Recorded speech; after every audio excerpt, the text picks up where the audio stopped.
તો હવે આ ટોપિક જોઈ લો. આ છે ને પરીક્ષામાં પૂછાવાનો છે. બહુ જ હા, આવો.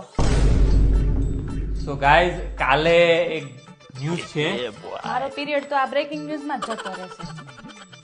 તમારા માટે એક ન્યૂઝ છે. કાલે વિજ્ઞાનના ટીચર નથી આવવાના, તો બહુ ખુશ થવાની જરૂર નથી. હું એમનો પીરિયડ લેવાનો છું, બરાબર?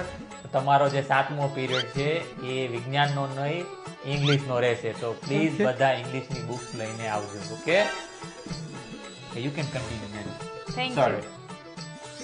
મેં કાલે તમને લોકોને જે શબ્દો લખાવ્યા હતા, તમે લોકોએ રિવિઝન કર્યા કે નથી કર્યા? કારણ કે આજે Excuse me, પીરિયડ પતે madam. પહેલા બધાયને હું Excuse me, પૂછવાની madam. છું. યસ, શું છે? પ્રિન્સિપલ સાહેબ તમને ઉપર બોલાવે છે, એક અનાઉન્સમેન્ટ કરવાની છે ને, તો કોઈ છે નહીં અત્યારે. મને તો એ જ નહીં ખબર પડતી. મેં સ્કૂલ જોઈન કરી છે કે ન્યૂઝ ચેનલ? જાઓ, હું આવું છું ને કઈ આવે છે. આ ન્યૂઝ મને જવાનું આ જ છે. ઉપર બોલાવે. તમે જાઓ. તમે વચ્ચે ડબડબ કરવા નથી કીધું. આવતીકાલે છે ને બધાય હોમવર્ક કરીને આવવાનું છે ને કાલે બધાયનું છે ને હોમવર્ક ચેક કરવાનું છે અને કાલે રિવિઝન. યાર, આ મારા પીરિયડમાં કેમ આ સિગ્નલ બંધ થઈ જાય છે મારી? મે આઈ કમ ઇન મેડમ? હા સર, આવો. સોરી, હા, હું એક બીજી અનાઉન્સમેન્ટ કરવાની ભૂલી ગયો. સો ગાઈઝ, કાલે આપણે એસે લખવાનો છે, તો પ્લીઝ બધા એસે ની બુક્સ પણ લઈને આવજો. Okay, sorry madam.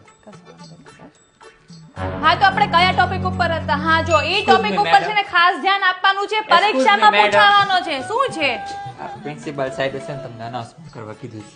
આ બધું? મારા પીરિયડમાં વાત તો કેમ સહી છે. બધી અનાઉન્સમેન્ટ થાય છે? હું અહીંયા વિદ્યાર્થીઓને ભણાવવા આવું છું કે રેડિયો સ્ટેશન સંભળાવવા? મને તો એ જ નથી ખબર પડતી. લાવો, વાંચતા નથી આવડતું ને, બધું કરી દે. આ આટલી મોટી કઈ અનાઉન્સમેન્ટ હોય? ના, ના, હજી છે મેડમ, થોડું બસ એટલું. વાંધો નહીં, જાઓ 2 મિનિટ બારા ઉભા રહ્યો, હું સંભળાવીને આપું છું પાછું. જાઓ. 2 મિનિટમાં થઈ જાય. એ હા, થઈ જશે.